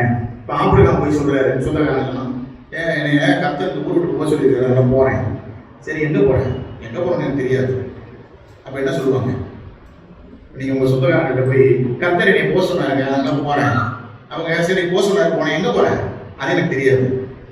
அப்ப என்ன நினைப்பாங்க, வெயில் காலம் வரதுக்கு முன்னாடியே உனக்கு என்ன ஆச்சோன்னு நினைப்பாங்க. அப்படின்னா என்ன அர்த்தம், எங்க போறேன்னே தெரியாம போறேன்னு சொன்னீங்கன்னா என்னதுப்பா அது? கண்டிப்பா எல்லாரும் அந்த கேள்வி கேட்பாங்க. இவன் ஆபிரகாம் கூட கேள்வி கேட்கல, ஆண்டவர் சொல்றாரு கிளம்பிட்டார். இப்ப நம்மள வந்து ஒரு இடத்துக்கு போகணும்னு சொன்னா, நானுமே ஒரு இடத்துக்கு போக சொல்றாங்கன்னா முதல்ல அந்த ஏரியாவை பார்ப்பேன் கூகுள்ல, அந்த ஏரியாவில் என்ன விசேஷம் இருக்கு, அங்கே எப்படி மக்கள் போக முடியுமா, எப்படி இருக்கு, எல்லாம் தகவல்லாம் சேகரிச்சு தான் போகும், சும்மா போக முடியாது. இப்ப ஆபிரகாமுக்கு எங்க போக சொல்றானே தெரியல, எப்படி போகணும்னு தெரியல, குளிரா இருக்குமா வெயிலா இருக்குமா தெரியாதுல்ல. இப்ப நம்மளுமே சில இடங்களை கூப்பிடுறாங்கன்னா அந்த ஊர் குளிரா இருக்குமா வெயிலா இருக்குமா, அதுக்குள்ள ட்ரெஸ் எல்லாம் எடுத்துட்டு போகணும், மாத்தி எடுத்துட்டு போக முடியாது. அவ கரெக்டா இருக்கணும்னா தகவல் தெரியும். இப்ப ஆபிரகாமுக்கு எந்த தகவலும் தெரியாது, ஆனா கீழ்படிச்சாரா? நம்மள வந்து 1000 கேள்வி கேட்போம். எதுக்கு போக சொல்றீங்க, ஏன் இப்படி வாங்கினா என்ன, அப்படி செய்யக்கூடாதா அப்படின்னு 1000 கேள்வி கர்த்தருக்கே சில சமயம் சொல்லி கொடுப்போம். ஆனா ஆபிரகாம் அப்படிலாம் செய்யல. கர்த்தர் சொன்னபடியே என்ன செஞ்சார்? 4ஆம் வசனத்துல வாசி பார்த்தீங்கன்னா, கர்த்தர் ஆபிரகாமுக்கு சொன்னபடியே, அவ்வளவுதான், கொஸ்டினே கிடையாது. நீ புறப்பட்டு போ, அவர் என்ன செஞ்சிட்டாரு? ஆபிரகாம் சொன்னபடி. நான் சொன்னல, கீழ்ப்படிதல்ங்கிறது இம்மீடியட். இவர் சொல்லல, இருங்க ஒரு கான்டாக்ட் மீட்டிங் வச்சிடறேன் ஆண்டவரே, ஏன்னா சொந்தக்காரனோட இவ்வளவு நாள் இருந்துட்டேன், அதனால ஒரு வாரமாவது விழா கொண்டாடிட்டு கறியெல்லாம் சமைச்சிட்டு சாப்பிட்டுட்டு ஒவ்வொருத்தருக்கு இடனையா பார்த்து எல்லாரையும் கட்டி பிடிச்சி அழுதுட்டு அப்புறம் வரேன், வெயிட் பண்ணுங்கன்னு சொல்லுங்க. கர்த்தர் சொன்னபடியே என்ன செஞ்சாரு? அவர் புறப்பட்டு போனார் என்று வாசிக்கிறோம். அடுத்தது இன்னொரு ஒரு பெரிய ஒரு சோதனையை ஆண்டவர் வச்சு விட்டார். ஆபிரகாமுக்கு பிள்ளை இல்லை, அநேக ஆண்டுகள் காத்திருந்து பெற்றாரு ஈசாக்க பெற்றார். இப்ப கர்த்தர் சொல்றாரு, அந்த ஈசாக்கை மோரியாவுல கொண்டு பலி கொடுன்ற.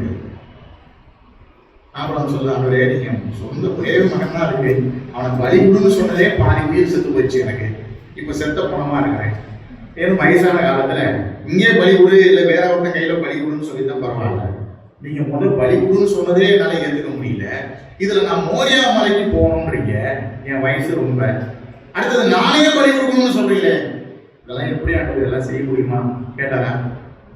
அப்படி கர்த்தர் ஆபிரகாம் சொல்றாரு, ஈவன் நம்ம மனைவிட்ட கூட அவர் சம்பாதித்தாரு பேசுறாருன்னு கூட நம்ம பைபிள்ல படிக்கணும். அவர் என்ன பண்றாரு? நேரா சொன்ன உடனே சேனையை கட்டிக்கிட்டு என்ன செய்யறாரு? ஈசாக்க கூட்டிட்டு போறாரு, மோரியா தேசத்துக்கு போறாரு, மோரியா மலைக்கு போறாரு. அந்த மலையில போய் என்ன செய்யறாரு? பலி கொடுக்கிறாரு. ஈவன் படுக்க வச்சிட்டாரு, கட்டையெல்லாம் அடிக்கி எல்லாத்தையும் படுக்க வச்சிட்டாரு. ஈஸியா இதுக்கு கீழ்படிறது ஈஸியா? யோசிப்பாங்க, இந்த சொல்ற செயலுக்கு கீழ்படிறது ஈஸியா படிச்சுட்டு போயிடணும்.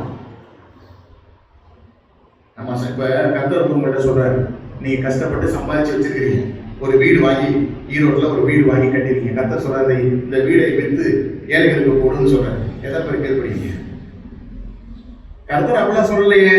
அப்படியா சொல்றாரு? கேட்கலையே. அப்படி சொல்லிட்டு போயிடுவோம். ஈஸி கிடையாது. கர்த்தர் அப்படி சொல்றது நம்மளால செய்ய முடியாது, எளிமையா செய்ய முடியாது. ஆபிரகாம் கர்த்தர் அப்படிதான் சொல்றாரு. என்ன சொல்றாரு? உன் மகனை, உன் ஏகசுதனை நீ உன் கையினாலே மோரியா மலையில பலி கொடு. ஆபிரகாம் அப்படியே கீழ்ப்படிந்தார். அவர் கத்தி எடுத்து பலி கொடுக்கும் போது கர்த்தர் அதை தடுக்கிறார். அவர் தடுத்துட்டு ஒரு வார்த்தை சொல்றாரு. ஆதியாகமம் 22:12 வாசிங்க. அவனுக்கு ஒன்றும் செய்யாதே, நீ அவனை உன் புத்திரனும் என்றும் உன் ஏகசுதன் என்றும் பாராமல் எனக்காக ஒப்பு கொடுத்தபடியினால் நீ தேவனுக்கு பயந்திருக்கிறவன் என்று இப்பொழுது அறிந்திருக்கிறேன் என்றார். இப்ப தேவன் ஒரு சர்டிபிகேட் கொடுக்கிறார். நம்ம பாஷையில பேசுவோம். ஆண்டவர் இப்ப ஆபிரகாமுக்கு ஒரு சர்டிபிகேட் கொடுக்கிறார். நான் வச்ச டெஸ்ட்ல நீ பாஸ், அதனால உனக்கு ஒரு சான்றிதழ் வழங்குகிறேன். அந்த சான்றிதழ்ல என்ன எழுதுறாரு? அதுதான் ஆதியாகமம் 22:12. அந்த சர்டிபிகேட்ல என்ன எழுதுறாரு? ஓகே, அவர் என்ன சொல்றாரு? இப்பொழுது நீ எனக்கு பயந்திருக்க, தேவனுக்கு நீ தேவனுக்கு பயப்படுகிறவன் என்று இப்பொழுது அறிந்திருக்க. ஏன் அப்படி எழுதுறாரு? இப்ப ஆபிரகாம் கர்த்தருக்கு பயப்பட்டாரா, கீழ்ப்படிச்சாரா? கொஞ்சம் யோசிங்க. ஆபிரகாம் கர்த்தருக்கு கீழ்ப்படிச்சாரா, பயப்பட்டாரா? கீழ்ப்படிச்சார். ஏன் அப்ப கர்த்தர் இப்படி எழுதுறாரு? கர்த்தர் தூக்கத்துல ஏதாவது சொல்லிட்டாரா? சரி, நம்ம சில சமயம் தூக்கத்துல மாறி சொல்லிடுவோம் இல்லையா? சில சமயம் பதட்டத்தோட மாற்றி சொல்லிடுவோம். ஓகே, உயிரோட இருக்கிறவங்க செத்து போனதா சொல்லிடுவோம். இப்படிலாம் நடந்திருக்கு. ஆனா கர்த்தர் இங்க மாத்தி சொல்லல. கர்த்தர் கரெக்டா தான் சொல்றாரு. இப்பொழுது நீ எனக்கு பயப்படுகிறவன். உனக்கு தெரிஞ்சுங்க, கர்த்தருக்கு பயந்தா அதனுடைய அடையாளம் கீழ்ப்படிதல். கர்த்தருக்கு நான் பயப்படுற பயனில்லை, அதனுடைய வெளிப்பாடு எப்படி இருக்கணும்? அவருடைய வார்த்தைக்கு கீழ்ப்படியணும். அதுதான் பயம் என்பது. அவர் பேர் உள்ள மரியாதை, ரெவரன்ஷியல் ஃபியர்னு சொல்லுவாங்க. பக்தியினால் வரக்கூடிய பயம். ஆண்டவர் கொன்றுவாருங்கிறது அந்த மாதிரி முரட்டை, அதாவது பயமுங்கிற அந்த பயம் கிடையாது. மரியாதை நிமித்தமாய் வரக்கூடிய பயம். கர்த்தர் சொல்லியிருக்கிறேன், நான் அதுக்கு கீழ்ப்படுகிறேன். இப்ப கர்த்தர் சொல்றாரு, ஆபிரகாமே நீ எனக்கு கீழ்ப்படிஞ்சிருக்கிற. ஆனா கர்த்தர் சொல்றாரு, நீ எனக்கு பயப்படுகிறவன் என்று அறிந்திருக்கிறேன். அப்படின்னா என்ன அர்த்தம்னா, நம்ம கர்த்தருக்கு உண்மையா பயம்னா கீழ்ப்படுவோம். இன்னைக்கு கீழ்ப்படியல அப்படின்னா என்ன அர்த்தம் தெரியுமா? கர்த்தருக்கு பயப்படல. பயம் இல்லை, நமக்கு கர்த்தர் மேல உள்ள ஒரு பயம் இல்லை. பயம் விட்டு போச்சு. அதனால அவர் சொல்றதை நம்ம என்ன செய்யறது இல்லை, கேட்கறது இல்லை. அதனால கேட்கறதுக்கு சில சிக்ஷையை கொடுத்து கேட்க வைக்கிறார் இல்லையா? மருத்துவர் சொல்லுவாங்க, ஐயா நீங்க ஒழுங்கா வாக்கிங் போங்க, உடம்பு ரொம்ப பார்த்துங்க, தேவையில்லாம சக்கரை சாப்பிடாதீங்க. டாக்டர் சொல்லுவாருங்க, டாக்டர் சொல்றதெல்லாம் செய்ய முடியுமா அப்படின்னு சொன்னா அடுத்து என்ன பண்ணுவாங்க? அப்புறம் ஸ்ட்ரெச்சர்ல வச்சு கூட்டு போய் எல்லா பக்கமும் ஊசியை போட்டு படுக்க வச்சிருப்பாங்க. அப்புறம் என்ன பண்ணுவோம்? சரியாயிடும் இல்லையா? சில பேர் சொன்னா கேட்க மாட்டாங்க. ஒரு தடவை அனுபவப்பட்டுட்டா என்ன பண்ணுவாங்க? சரியாயிடுவாங்க. இப்ப ஆண்டவர் சில சமயங்கள்ல நம்ம அவருக்கு பயப்படாம அவருக்கு கீழ்ப்படியாம இருக்கும்போது சில சிகிச்சைகளை நமக்கு கொடுத்து, சில சிக்ஷைகளை நமக்கு கொடுத்து என்ன பண்ணுவாரு? கொண்டு வருவார். சோ இங்க நம்ம வாசிக்கும் பொழுது ஆபிரகாம் கர்த்தருக்கு பயந்தார் அப்படின்னா என்ன அர்த்தம்? அதற்கு அடையாளமே கீழ்ப்படிதல். இப்ப நம்ம கர்த்தருக்கு உண்மையா பயப்படுறோமா இல்லையாங்கிறத செக் எப்படி பண்ண முடியும் தெரியுமா? அதுக்குரிய பரிசோதனை அவருடைய வார்த்தைக்கு கீழ்ப்படிகிறோமா இல்லையா. கீழ்ப்படிஞ்சீங்கன்னா நீங்க அவருக்கு பயப்படுறீங்கன்னா அர்த்தம். கீழ்ப்படியலைன்னா நீங்க அவருக்கு பயப்படுறதுன்னு அர்த்தம். ஆபிரகாமுடைய வாழ்க்கையை தேவன் என்ன செஞ்சாரு? ஆசீர்வதித்தார். நீங்க பைபிள்ல வாசிப்பீங்கன்னா அவன் வானத்து நட்சத்திரங்களை போல, கடற்கரை மணலை போல இஸ்ரவேல் ஜனங்களை தேவன் செஞ்சிருக்கிறார். உண்மையாவே ஆபிரகாமுடைய சந்ததியை தேவன் ஆசீர்வதித்தார். இன்னைக்கும் இஸ்ரவேலுடைய மூளை எவனுக்கும் கிடையாது உலகத்திலே. ஈவன் நம்ம இந்தியாவில் சொட்டு நீர் பாசனங்கிற ஒரு முறை இருக்கு. இது யாரும் இந்தியருடைய கண்டுபிடிப்பு நினைக்கிறீங்களா? நம்முடைய வேளாண் துறையில் உள்ளவங்க எல்லாரும் படிச்சதுனால அவங்களுடைய அறிவு கிடைக்கிறீங்களா? இல்ல. இங்க இஸ்ரவேல் நாட்டுக்கு போய் இவன் எப்படி வறட்சியான ஒரு இடத்துல இவன் விவசாயம் பண்றான் அப்படின்னா சொட்டு நீர் பாசனம். கரெக்டா வேர்ல சொட்டு சொட்டா தண்ணி விடணும். தண்ணியை மிச்சப்படுத்தி எப்படி கொண்டு வந்தான் அதை பார்த்துட்டு தான் நம்ம இங்க உணவு பண்றோம். அப்ப அது மூளை யாருடையது? சொட்டு நீர் பாசனத்தினுடைய மூளை யார் தெரியுமா? இஸ்ரவேல் ஜனங்களுடைய மூளை. எனக்கு கர்த்தர் அவருடைய ஆசீர்வதித்தார். கீழ்ப்படிதல் தாங்க என்னைக்குமே நமக்கு ஆசீர்வாதம். ஈவன் வசனத்துல கர்த்தர் சொல்றதுக்கு அப்படியே கீழ்ப்படிச்சு பாருங்க. ஒருவேளை அது முட்டாள்தனமா நமக்கு தோணலாம், அது ஒருவேளை நஷ்டத்தை கொண்டு வரக்கூடியதாக நமக்கு தோணலாம். ஆனா அது வேஸ்ட் கிடையாது. கர்த்தருக்கு கீழ்ப்படிஞ்ச யாரும் கெட்டு போனதா எங்கேயுமே நம்ம பார்க்கல. கர்த்தருக்கு கீழ்ப்படிந்து ஈவன் எனக்கு நஷ்டமே வந்தாலும் கர்த்தர் சொல்லியிருக்கிறதுனால கீழ்ப்படுகிறேன்னு சொன்னா, கீழ்ப்படிந்தா நம்ம வாழ்க்கையில ஒரு நிறைவான சந்தோஷத்தை நான் அனுபவிப்போம், நிறைவான ஆசீர்வாதம். ஒரு நினைக்கிறான் நான் எல்லாத்தையும் கீழ்ப்படி எனக்கு சொத்தே இல்லையே. சொத்து ஒரு வேலை இருக்காது, ஆனா மனநிறைவு இருக்கும், சந்தோஷமா இருக்கும். எத்தனையோ தேவ பிள்ளைகள் கர்த்தருக்கு கீழ்ப்படிஞ்சு வாழ்ந்தவங்க சாகும் போது சொல்லிட்டு போவாங்க, நான் மனநிறைவோடு வாழ்ந்து முடித்தேன்னு சொல்லிட்டு போவாங்க. கோடிக்கணக்கில் சொத்து சேர்த்து வச்சவங்க எல்லாத்தையும் விட்டுட்டு போறேன், எவன் அனுபவிப்பான்னு தெரியவே இல்லையேன்னு சொல்லிட்டு போயிருக்கிறான். அதனால கீழ்ப்படிதல் எப்பொழுதும் நமக்கு ஆசீர்வாதத்தை கொடுக்கும். ஆசீர்வாதம் என்பது பணம் பொருள் அல்ல, மனநிறைவு, திருப்தியான ஒரு வாழ்க்கை. இதெல்லாம் ஆண்டவர் என்ன செய்வாரு? பைபிளை படிச்சு பார்த்தீங்கன்னா முழுவதும் படிச்சு பாருங்க, ரொம்ப ஆச்சரியமா இருக்கும். இயற்கை அவருக்கு கீழ்ப்படியும், கர்த்தர் மலைக்கு கட்டளையிடுவார், மழை பெய்யும். மரங்களுக்கு கட்டளையிடுகிறார், மரம் வளரும். யோனாவுடைய புத்தகத்தில் நீங்க வாசி பார்த்தீங்கன்னா மீனுக்கு கட்டளையிடுகிறார், அது கீழ்ப்படியுது. செடிக்கு கட்டளையிடுகிறார், அது கீழ்ப்படியுது. காற்றுக்கு கட்டளையிடுகிறார், அது கீழ்ப்படுகிறது. புதிய ஏற்பாட்டில் வாசிக்கும் பொழுது இயேசு கிறிஸ்து காற்றை அதட்டுகிறார், அது கீழ்ப்படியுது. இறையாரை அமைதலா இருக்கிறாரு, அமைதலா இருக்கு. காகத்துக்கு கட்டளையிடுறாரு, எலியாவுக்கு போஜனம் கொடுப்பதற்கு, அது கீழ்ப்படியுது. காகம் கூட டேஸ்ட் பார்த்துட்டு கொண்டு போய் எலியாவுக்கு கொடுக்குது, அப்படியே டெலிவரி கொடுத்தது. இங்க பைபிள்ல கீழ்ப்படியாத ஒரே ஒரு ஜென்மம் அப்படின்னா யாரு? நம்ம தான். எல்லாம் எந்த கேள்வி கேட்காம கீழ்ப்படி. இதுல என்ன பிரச்சனைனா எக்ஸ்ட்ராவா விசேஷமா நம்ம தான் படிச்சோம். ஆனா விசேஷமான நம்ம தான் என்ன பண்ணணும்? அவரை ரொம்ப துக்கப்படுத்தணும். ஆவியானவரை துக்கப்படுத்தாதவர்கள். ஆவியானவரை எப்ப துக்கப்படுத்தணும்? அவருடைய வார்த்தைக்கு நம்ம கீழ்ப்படியாமல் வாழும் பொழுது, அவருடைய சட்டத்திட்டங்களை மதிக்காமல் இருக்கும் பொழுது, அவருக்கு பயந்து ஜீவிக்காமல் இருக்கும் போது, அது ஆவியானவரை துக்கப்படுத்துகிறது. யோசிச்சு பாருங்க, நம்ம பிள்ளைகள் வளர்ந்த பிறகு நம்ம சொல்றதை கேட்கல. எத்தனையோ பெண்கள் இதை சொல்றாங்க, என்ன பதில் நான் சொல்றேன் எதையுமே கேட்க மாட்டேங்கிறான், துக்கத்தோட இருக்கிறேன். இப்ப நம்மளும் கர்த்தர் சொல்ற எதையுமே கேட்காம வாழ்ந்துட்டு இருந்தோம்னா எப்படி இருக்கும்? நம்ம பிள்ளைகள் நம்ம சொல்றதை கேட்கலாம், எத்தனை பேருக்கு துக்கம்? யாராவது சந்தோஷமா இருக்கீங்களா? நான் என் பிள்ளைகிட்ட சொல்லும் போது அவன் கேட்கவே மாட்டேன், சந்தோஷமா இருக்கு அப்படின்னு சொல்லுவோமா? சொல்ல மாட்டோம். இவனை எப்படி கஷ்டப்பட்டு வளர்க்க தெரியுமா? பிரதர் ராப்பகலா உனக்கு உடம்பு சரியில்லாம படுக்கிறதா பிரதர், நைட்ல எத்தனை நைட்டு நான் தூங்காம இருக்க மாட்டேன் பிரதர், அது ஒரு நினைப்பே இல்லை பிரதர். எனக்கு இந்த குழந்தை இதெல்லாம் ஏண்டா இவ்வளவு கஷ்டப்பட்டு வளர்த்துமேங்கிறது வேதனை இருக்கு பிரதர், கஷ்டப்பட்டிருக்கேன் பிரதர், கேட்க மாட்டேங்கிறாங்க பிரதர்னு புலம்புறோம். யோசிப்பாங்க, ஆண்டவர் நம்மளை ஜீவனை கொடுத்து நம்மை விலைக்கு வாங்கியிருக்கிறார். தேவன் மனிதனா இந்த பூமிக்கு வந்து தன் ஜீவனை விலையாக கொடுத்து நம்மளை விலை கொடுத்து வாங்கியிருக்கிறார். இந்த உலகத்துல எத்தனையோ பேர் இருக்கிறாங்க, ஆனா நம்மளை தேர்ந்தெடுத்தார். இதெல்லாம் பிரிவிலேஜை பேசுறோம், ஸ்லாங்கியத்தை பத்தி பேசுறோம். கேள்வி என்னன்னா, கீழ்ப்படிவோமா? கீழ்ப்படிவோமா? ஆவியானவரை துக்கப்படுத்த கூடாது. விசுவாசிகள் அதிகமாய் செய்யக்கூடிய பாவம் ஆவியானவரை துக்கப்படுத்திட்டு ஆண்டவர் செய்யாத நான் அதெல்லாம் செய்வேன், ஆண்டவர் துக்கப்படுகிறார். எப்படி பிள்ளைகள் நமக்கு கீழ்ப்படியாமல் போகும்போது நமக்கு எவ்வளவு ஒரு மன வேதனை, நமக்கு துக்கம் வருகிறதோ, அதே போல தேவனுடைய பிள்ளைகளாகிய நம்ம தேவனுக்கு கீழ்ப்படியாமல் வாழும் பொழுது அது தேவனை என்ன செய்யும்? துக்கப்படும். லூக்கா 8:21 வாசிக்கும் பொழுது தேவனுடைய வார்த்தையின்படி செய்கிறவர்கள் ஆசீர்வதிக்கப்படுவார்கள்.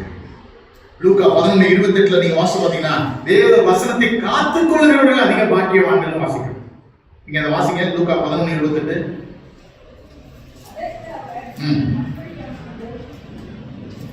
லூக்கா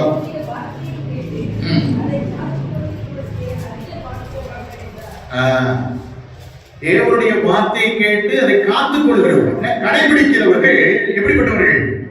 அதிக பாக்கியவான். சொத்து இருக்கிறவங்க பாக்கியமான பைபிள் சொல்லல, படிப்பு இருக்கிறவர்கள் பாக்கியவான்கள் பைபிள் சொல்ல, ரொம்ப ஆரோக்கியமா இருக்கிறவங்க பாக்கியவான்கள் பைபிள் சொல்ல. இதெல்லாம் நம்ம தான் நினைச்சுக்கணும் பாக்கியவான். நோயாளியில பிரதர் ரொம்ப பாக்கியசாலி, பணமா இருக்க பிரதர் பாக்கியசாலி, நல்லா படிச்சுட்டாங்க பிரதர் பாக்கியசாலி. இதை நம்ம சொல்றோம். பைபிள் சொல்றது கர்த்தருடைய வசனத்தை காத்துக் கொள்கிறவர்கள் பாக்கியவான். 119 சங்கீதம் 3 வசனத்துல சங்கீதக்காரன் சொல்றான், யார் தெரியுமா? முதியோர்களை பார்க்கிலும் ஞானவானா. வாசிங்க 119:3. 119 சங்கீதம் 3 வசனம். உங்களுடைய கட்டளைகளை நான் கைக்கொண்டிருக்கிறபடியால் முதியோர்களை பார்க்கிலும் ஞானவானாய் இருக்கிறேன். யோசிச்சு பாருங்களேன், ஒருத்தர் வந்து 50 வருஷமா ஒரு ஃபீல்டுல இருக்கிறார். அந்த ஃபீல்டுக்கு வந்து ஒருத்தர் 2 வருஷம் தான் ஆகும். இதுல யார் ரொம்ப ஞானமா இருப்பாங்க? 50 வருஷம் அனுபவம் உள்ளவங்க பெரியார். இப்ப இங்க சங்கீதக்காரன் சொல்றாரு, முதியோர்களை பார்க்கணும் நான் ஞானம். சங்கீதம் 7 வயசுல இருக்கிறாரு. முதியோர்களை பார்க்கணும் ஞானம் ஆகணும்ன்றாரு. எப்படி அது எப்படிங்க வந்துடுறோம்? ஒருத்தங்க 100 வருஷம் எக்ஸ்பீரியன்ஸ் இருக்கு, இவன் இப்பதான் சின்ன பையன் 1 வருஷம் தான், இவன் எப்படி ஞானமா இருக்க முடியும்? எப்போ கர்த்தருக்கு கீழ்ப்படியும். நீங்க கர்த்தருக்கு கீழ்ப்படிச்சீங்கன்னா முதியோர்களை பார்க்கணும் எப்படி இருக்க முடியும்? ஞானம். அறிவு பெறுகிறதுனால ஞானம் வந்துடாது, கர்த்தருக்கு கீழ்ப்படியும் போது ஞானம் வந்துடும். 119ஆம் சங்கீதத்திலே சங்கீதக்காரன் சொல்லுகிறார், உங்களுடைய வசனத்தை காத்துக் கொள்ளாத துரோகிகள் அவர்களை பார்க்கும்போது எனக்கு வேதனையா இருக்கிறார். வசனத்தை நம்ம காத்துக் கொள்ளலன்னா நம்ம யாரு? துரோகிகள். கர்த்தர் நம்ம விலை கொடுத்து வாங்கியிருக்கிறார், ஆனா அவருக்கே கீழ்ப்படியல நம்ம யாரு? அவருக்கு துரோகிகளாக இருக்கிறோம். 119ஆம் சங்கீதம் 136 அவர் சொல்றாரு, உங்களுடைய வேதத்தை மனுஷர் காத்து நடவாதபடியால் என் கண்களில் இருந்து நீர் தாரைகள் ஓடுகிறது. நிறைய பேரு அவர் இப்படி செய்யறாரு, அவர் அப்படி செய்யறாரு, இப்படி காசு கொடுக்குறாரு, இதை பார்த்து சந்தோஷப்படுறாங்க. ஆனா நம்ம உண்மையாவே தேவ மனிதர்களாக இருந்தோம்னு சொன்னா, தேவ பிள்ளைகள் தேவனுக்கு கீழ்ப்படியாமல் வாழும் பொழுது அவரை பத்தி நம்ம பாராட்ட மாட்டோம். அவங்க செய்யறது நம்முடைய கண்ணில் இருந்து தண்ணி வரும். ஆண்டவரே, இந்த தேவ மனிதர்கள் எத்தனையோ வசனங்களை கேட்கிறாங்க. சபை விசுவாசிகள் கர்த்தர்னு பைபிளையும் கையில வச்சுக்கிறாங்க, ஆனா அவங்க உங்களுடைய வார்த்தைக்கு என்ன செய்யல? கீழ்ப்படியல. உங்களுடைய வேதத்தை மனுஷர் காத்து நடவாதபடியால் என் கண்களிலே நீர்த்தாரை ஓடுகிறது என்றவர் சொல்றார். அதனால ஊழியம், அது செய்யறது இதை செய்யறது இதெல்லாம் ஆண்டவருக்கு ரெண்டாவது. முதல்ல இந்த வேத வசனத்தை கை கொள்கிறோமா இல்லையா, இதைத்தான் ஆண்டவர் விரும்புகிறார். வேதம் சொல்கிறது உங்களுடைய அதிகாரிகளுக்கு என்ன பண்ணணுமா? ஒரு விசுவாசி சிக்னல்ல நிக்கலாமா? பைபாஸ் பண்ணி போகலாம். மீட்டிங் தான் போறேன், அதனால சிக்னலை வயலேட் பண்ணிட்டு போறேன், போலாமா? போகக்கூடாது. கர்த்தர் தான் சொல்றாரு, தேச சட்டத்துக்கு என்ன செய்ய? கீழ்ப்படிங்க. ஒருத்தர் டாக்ஸ் சீட் பண்ணலாமா? சீட் பண்ணக்கூடாது. நான் கர்த்தருடைய ஊழியத்துக்கு கொடுக்கறதுக்கு தான் சில கள்ளக்கணக்கு காமிக்கிறேன். கர்த்தர் சொல்றாரு, நீங்க என்ன செய்ய? தேச சட்டத்துக்கு கீழ்ப்படிங்க. கணவன் மனைவியை அடிக்கலாமா? அடிக்கக்கூடாது. ஏன்? எனக்கு கர்த்தர் சொல்றாரு. மனைவிகள் கூட சில சமயம் நீங்க கணவனுக்கு கீழ்ப்படிங்கன்னு சொல்லுவாங்க. சில சிஸ்டர்ஸ்ல, ஏன் சிஸ்டர் உங்க வீட்டுக்காரங்க எல்லாத்துக்கும் கீழ்ப்படிங்க, எல்லாமே அந்த வாயை திறந்தான்றத பார்க்க முடியாது, அவன் எல்லாம் அடிப்பான் பிரதர், அதனால கீழ்ப்படுகிறேன். அது தப்பு. சிஸ்டர் ஏன் கீழ்ப்படுறீங்க? எனக்கு கர்த்தர் சொல்லியிருக்காரு. பிரதர் பிரதர் நீங்க எப்படி உங்க மனைவியிடத்துல இவ்வளவு அன்பு கூறீங்க? இல்லைன்னா பிரதர் வாயை திறந்தானா ஊருக்குள்ள கேட்கும் பிரதர், அதனால என்ன பண்ணிடுறேன், சொன்னதை சரி செஞ்சுட்டு போவோம். அப்படி இருக்கக்கூடாது.